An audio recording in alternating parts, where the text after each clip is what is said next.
Representative Moyes, because you're always the, your love for, older Vermonters is so palpable and so evident. And of course, we're dedicated, to, making Vermont the best place to grow older. And ensuring dignity and, agency for, our older folks. So whenever you're ready. I'm ready. I think we're just started live streaming, so this is perfect timing. Okay. And I'm just going to give the host back to Rebecca so we can share your presentation. Just bear with me 1 second if I can find her name on there.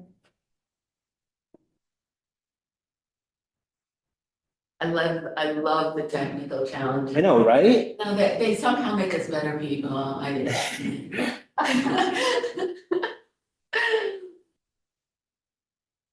Things that are supposed to make it easier, they teach us patience.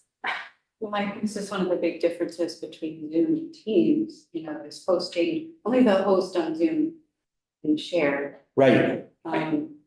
So Zoom is Okay, you're the host. And now the Go for host- it. Okay, welcome everybody. Sorry about that little delay. We're going to get started here.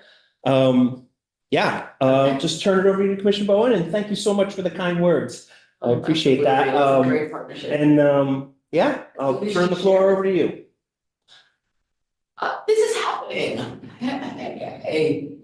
Okay, let's put it on. And just if everyone can see this okay, someone give me thumbs up.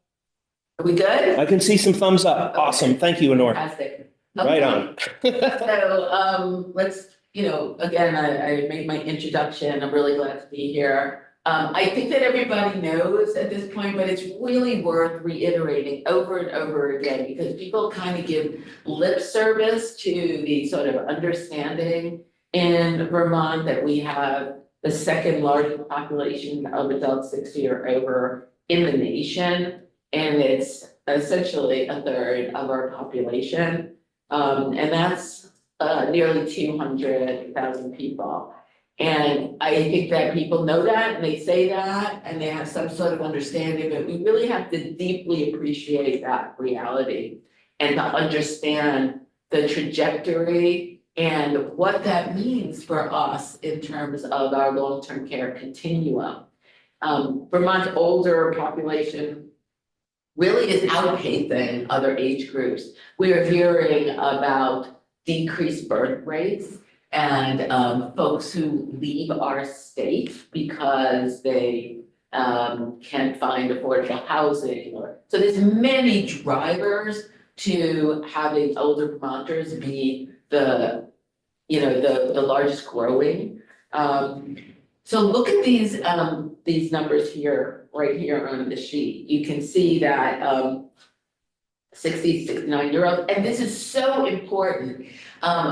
We talk about people over 60 or over 65, all the way up to and into their hundreds, as if it's one monolith of a population, when we know that there are very big differences between those who are different ages, so 60 to 69 versus 70 to 79 and over 80. The average age in a nursing home, for example, is 84.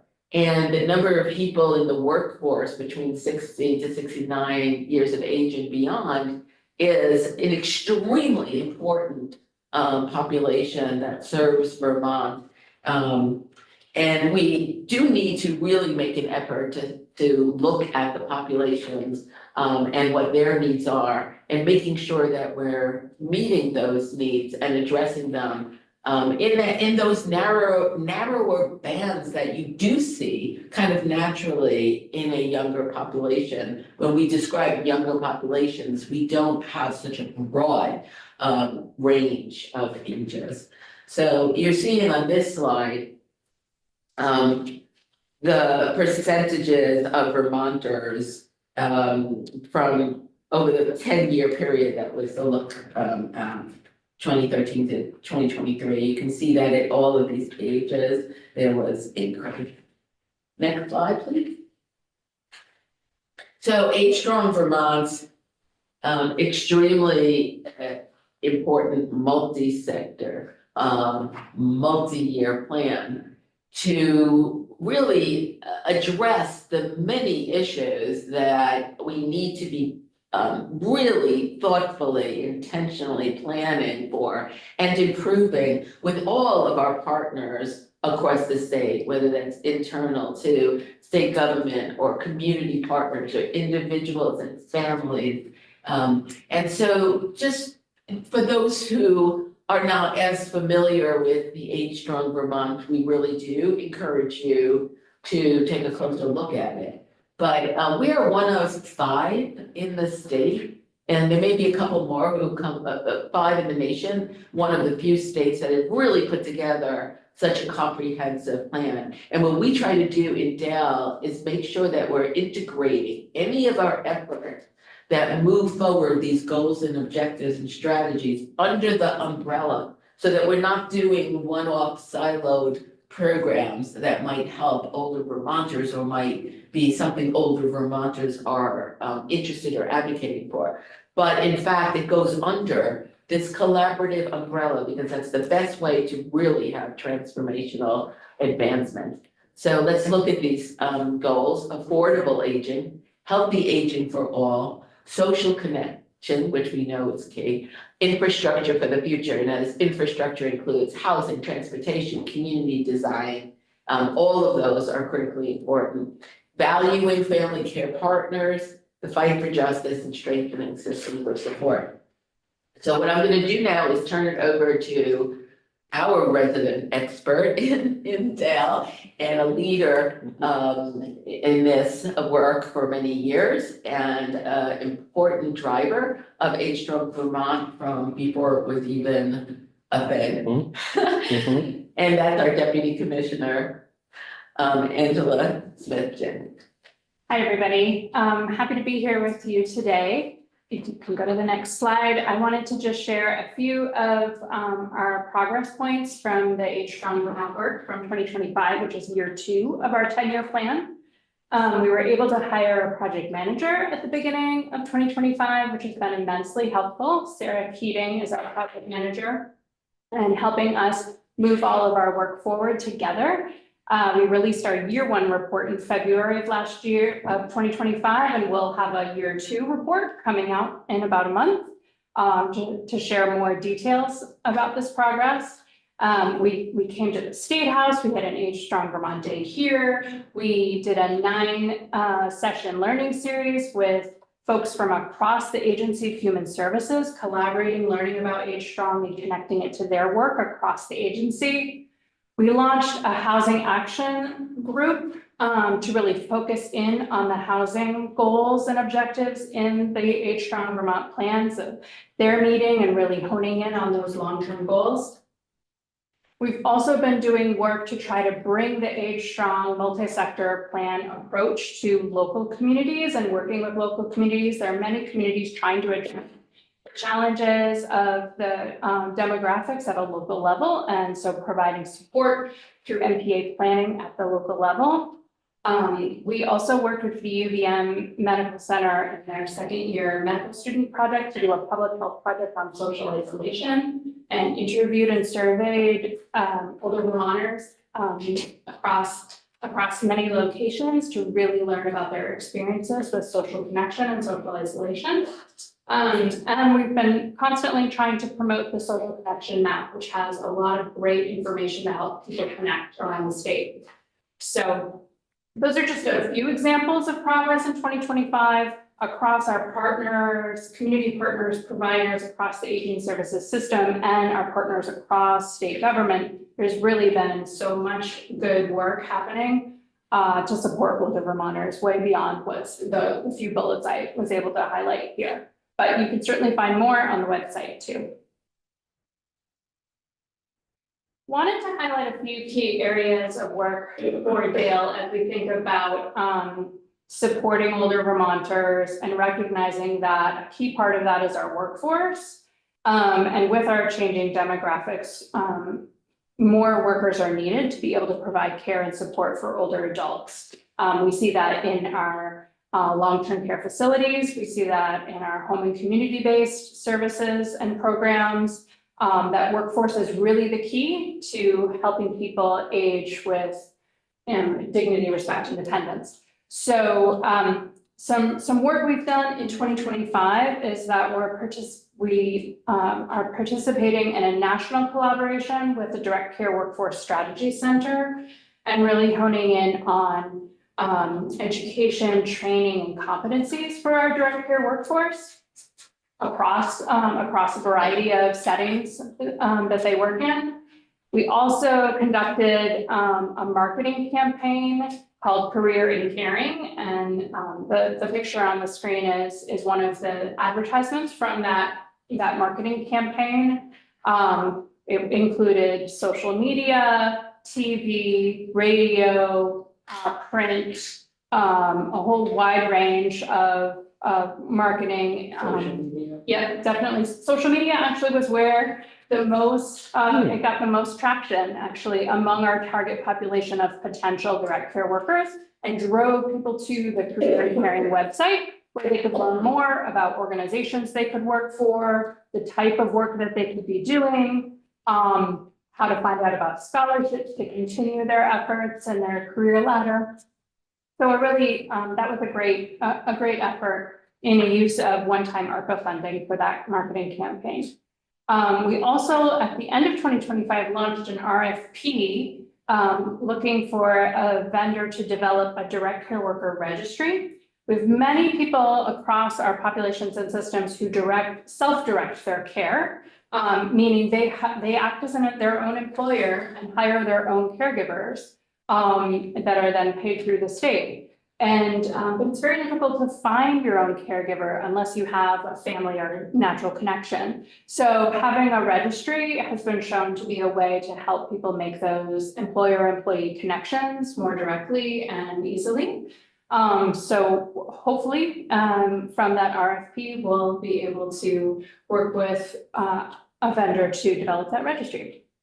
And then we also, 2025 to 2026 marks year 2 of a focused effort to recruit and retain LNAs in our long-term care facilities. Last year, the legislature appropriated $500,000 to support grants to facilities.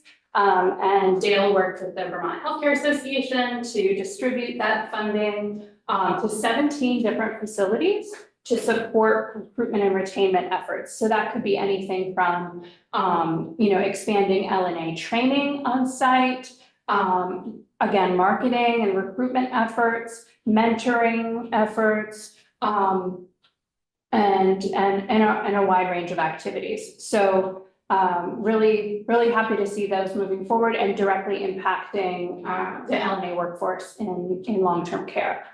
So in 2026, we're hoping to continue to expand on that, especially as part of the Rural Health Transformation Program, which is new funding coming into Vermont from the federal government to support rural healthcare. And as part of that, we're hoping to be able to continue and expand on LNA training.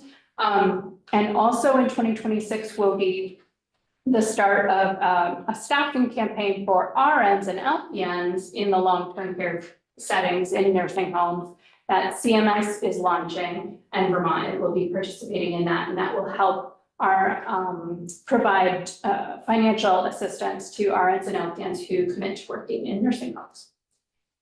So just a few efforts there and workforce, and of course, housing is another huge topic.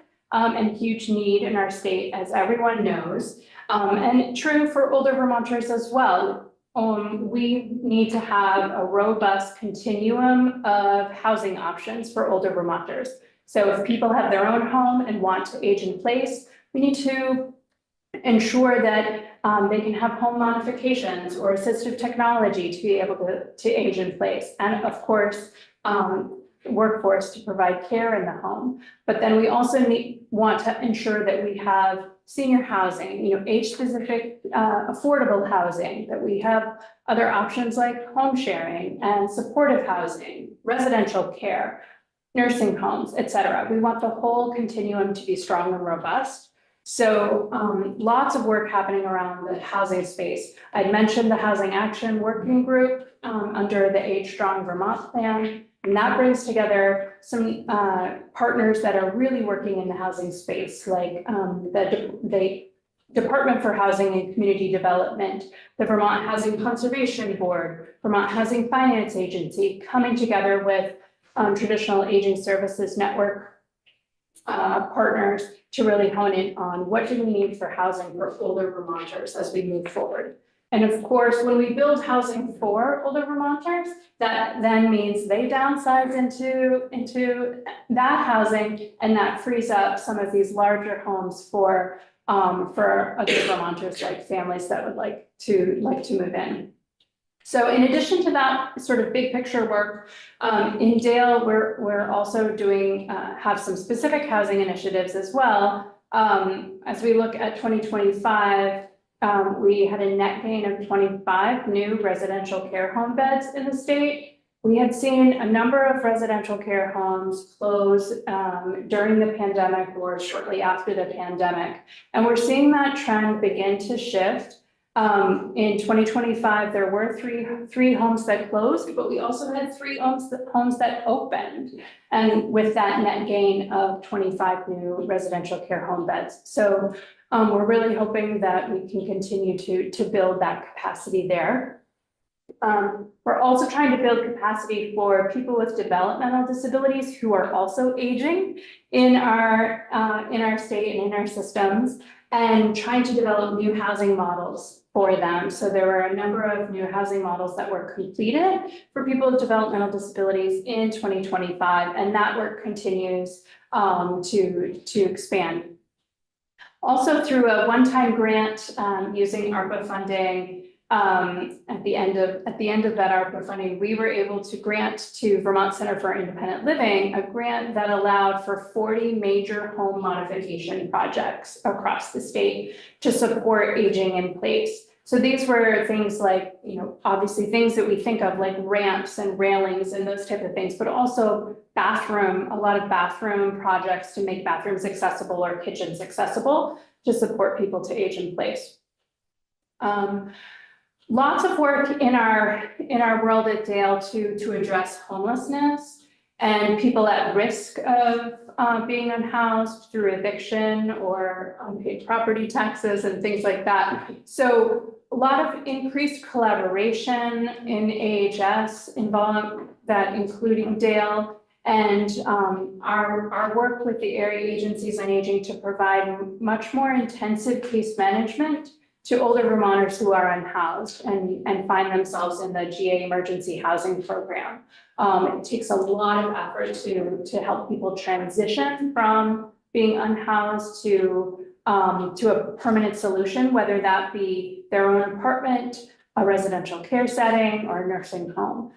We want to ensure people have those options and have the time to work towards that. So we support that effort. And then of course last year, the legislature appropriated additional funding to Home Share Vermont, and they were able to expand into new geographic regions, the Northeast Kingdom and Southeastern Vermont, and serve more people. So that's a win-win for folks who want to be able to age in place and folks who need a place to live, Home Share. So we're happy to be able to support that. And of course, we're continuing to support supportive housing models like SASH, which has become a really important part of our housing continuum as well. Yep. Also a lot of effort at Dale to focus in on stabilizing and sustaining our long-term care system. With the pandemic, that really hit long-term care very hard, and especially the workforce in long-term care. So Vermont relies heavily on travelers or agency staffing instead of permanent staffing, especially in our LNA and LPN workforce in long-term care. And that then creates real challenges for the financial stability of long-term care facilities, as well as quality and their ability to support people with complex care needs. this is happening, this fragility in our system is happening at a time when we really need to be building capacity to be able to serve more people in the future as our demographics shift. So we have a major focus on this multi-year planning effort to support the stabilization and sustainability of our long-term care system with a focus in all of these areas.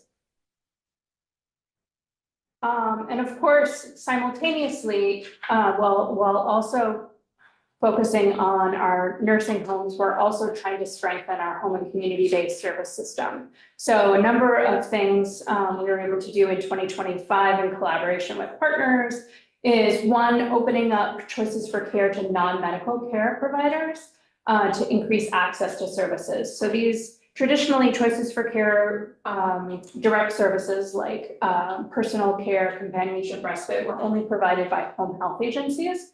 But we made a policy shift to allow more home care agencies to be able to provide choices for care services. So we have 3 new agencies enrolled and 4 more are in the application process.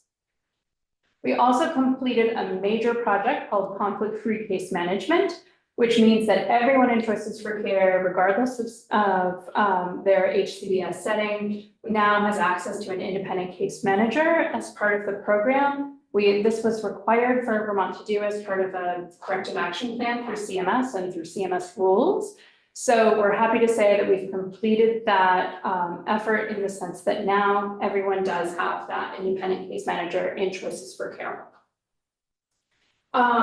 As I said earlier, when we were talking about housing, doing a lot to address homelessness, and I really do have to give kudos to the case managers at the AAAs who are really going to extra lengths to be able to support people who are unhoused and meeting them in the shelters, meeting them in the hotels, working with them on a weekly basis to try to do those housing applications or long-term care applications.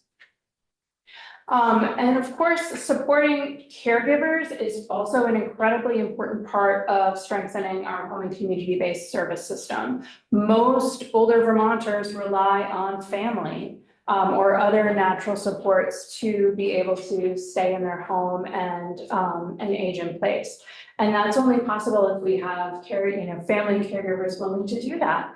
It can be really difficult for caregivers, and there's, as care needs increase, the risk of burnout also increases. So we need to do what we can to support family caregivers, and that includes, training, education, support groups, and respite options. So we've been trying to expand respite options for family caregivers. Cathedral Square launched a day respite option at Allenbrook and Williston.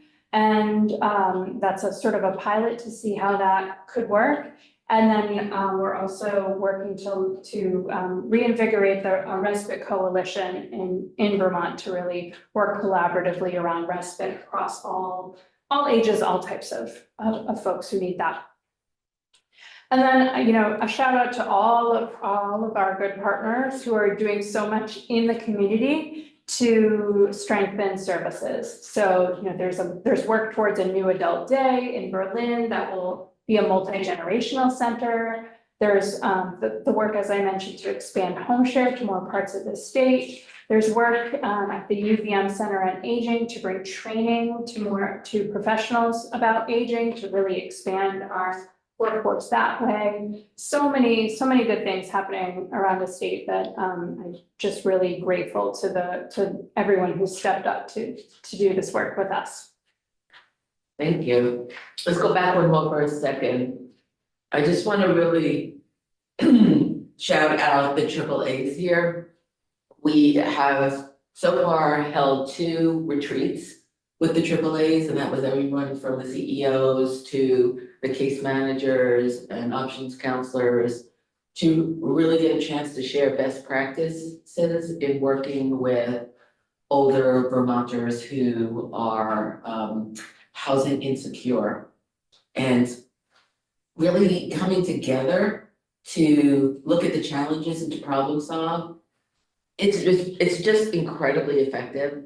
I mean, it's a very active process going on where people in different parts of the state are able to share what worked for them and others having, that being able to pick that up and apply it in their work. And so we're continuing to do that work, but it's really an effective approach. And so we're gonna continue, that process. I wanna, take a moment now to the next slide to talk about ageism. It's such a significant challenge that I think we need to call it out as frequently as possible. I often like to highlight that the older Vermonters are such a significant part of our workforce, and they are the absolute backbone of our volunteer workforce, that our conceptualization of having a growing demographic of older folks is a problem. That needs to shift. We do want to have a full range of ages in our state, and we want to encourage people who are starting out in their careers to make Vermont their home. And we understand that there are lots of barriers, and much of that is being addressed in lots of different ways, none of which can be changed with the snapping of fingers.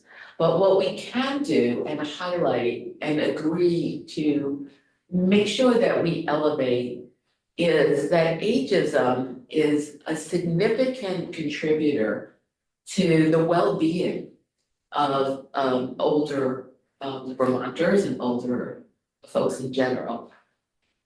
When there is agency, by agency I mean decision-making that that people who are older make decisions for themselves, that their opinions matter, that their choices matter.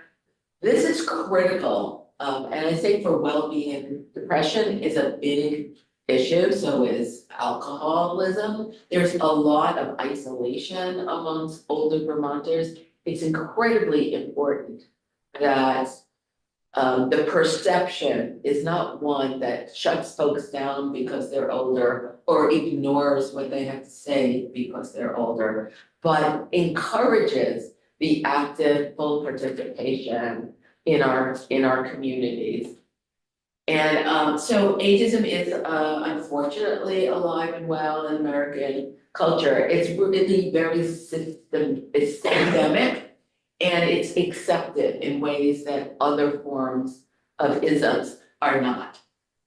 And here's just a wonderful visual of how this could be addressed differently that came from the Maine Council, Maine as in the state of Maine, Council on Aging. So just look at these pictures for a moment. So when there's a depiction of an older Vermonter just trying to struggle with new technology, and so it's basically a trope. And here's like they're unsure and they're tentative and trying to figure it out. And the picture on the right is an age positive picture. That older individual is fully engaged with the person next to them, curious and confident. In both cases, they might be learning something new. But it's a very different dynamic that is being represented in these pictures. And so important for us to make sure that we are paying attention to this and infusing this and shifting the culture, frankly. And with the next slide. So here's another picture. The first one on the left is, it's showing just docility and frailty, right? Because here's this person who just sitting back in a wheelchair and they're kneeling down to sort of, engage, but there's an unequal or unequal dynamic there. Whereas on the right, being in a wheelchair is not the issue here. It is an engaged and lively connection that is happening between the people on the right side. So increasing our awareness and the power of messages, whether they're written messages, spoken messages, silenced when there's ageism in your space and also in the visual messages. It's just so important that I think we all need to keep elevating, highlighting, and making the change that is necessary here. Again, the well-being of older Vermonters is really so tied to how they're perceived by others and how their strength is valued and welcomed in the community. So with that, we thank you. And we are happy to have a conversation and answer questions. Great, thank you. Yeah, this has been great. A couple things that just jumped out at me and the LNA recruitment work that you're moving forward with. I heard this great statistic that they asked LNAs like, why did you go into this profession? And because their moms had told them to. So I'm like, that's really, that might be a good marketing thing, you know? So I got a kick out of that. Someone was telling me that there was this report that was out. So I appreciate your work on that. I definitely can see that, that profession, we need to make sure people see that as a career path and appreciate the investments that we're putting into that as well. So they are significant for the successful stabilization and sustainment of our nursing home system in particular. I just want to shout out Helen Lehman, who's in the room with us, because she has really had a lot of leadership in managing the grants and engaging the nursing homes. And I think year one, there were 10 nursing homes that received the grants. And because that was effective and because you engaged further and communicated what this was all about, there are 17 now who have engaged in these grant opportunities to help train and encourage folks to go into the LMA space. But there's nothing like Mom was saying. I know, right? I thought that was I don't know, maybe I heard it from you, Helen. That was in the Vermont Business Roundtable report. The other interesting thing, I haven't reported on this to you yet because we just had this meeting yesterday.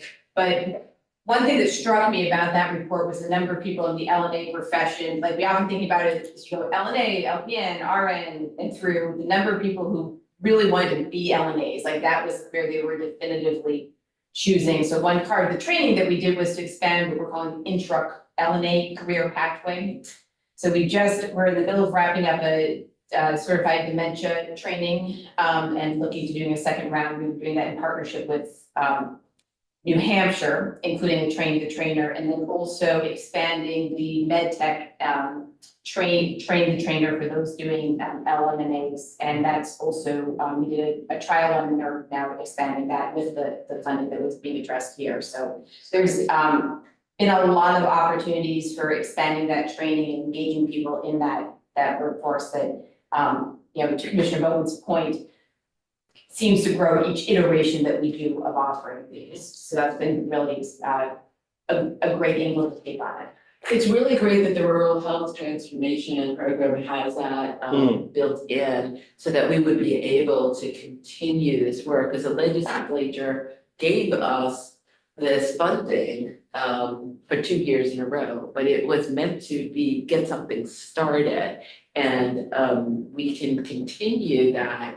And it may be an expansion, it may look a little bit different, but it's going to support the recruitment. What I love from what you said, Helen, it's the intra-LNA career path.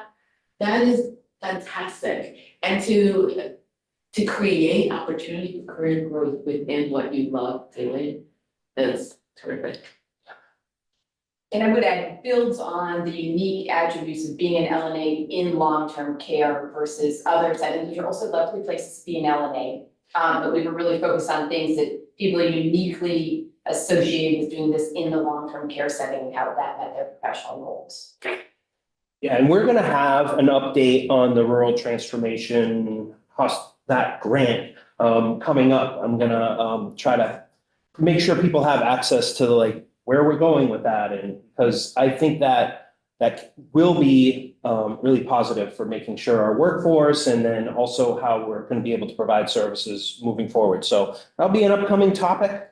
Anyone online have any questions or anything they want to bring up? I got a couple others, but. Yeah, I just got something real quick, Representative Noyes. Yeah, go ahead, Eric. Just wanted to also emphasize the importance of these LNA training programs and also say there is a significant need for support for LNA training programs, recruitment, the workforce in home-based care settings like home health agencies as well. So we're excited and interested in engaging in that work also. That's it. Yeah, thank you for raising that issue for sure. For the rural health transformation program, Dell will be managing two programs. One is the LNA training and the other is complex care and nursing homes with an initial focus on increasing capacity for serving people on ventilators and dialysis. Mm.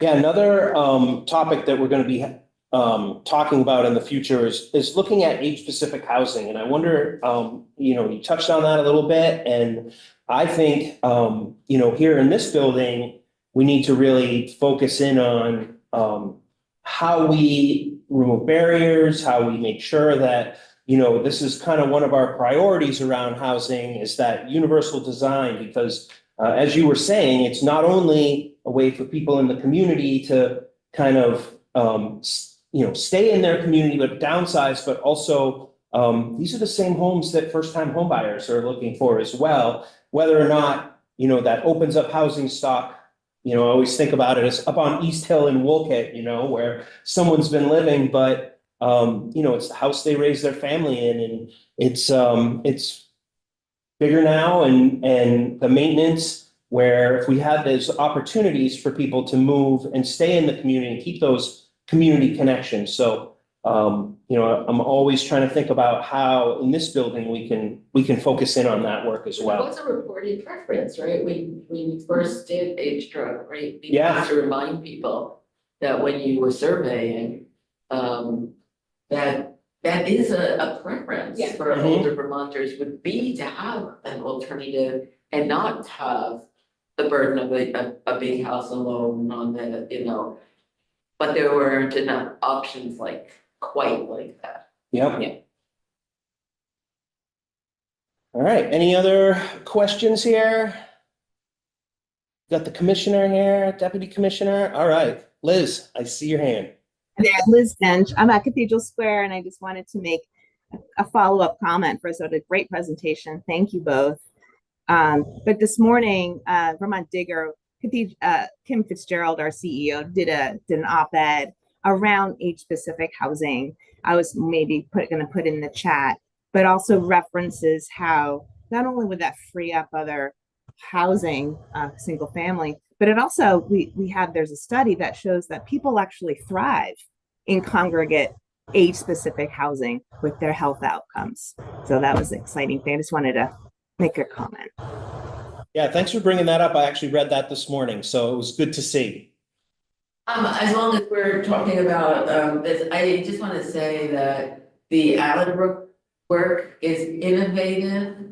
It's the first talk about breaking down barriers and getting an opportunity to try something new. There's a win-win, but it's not something that has been done before, and just kudos to standing that up and giving it a good try. It serves on so many different levels. It is positive for the people who are either in the residential program or in the day respite program. I mean, it works as a real sense of what community can be and a flow for people to feel comfortable, want or need different settings.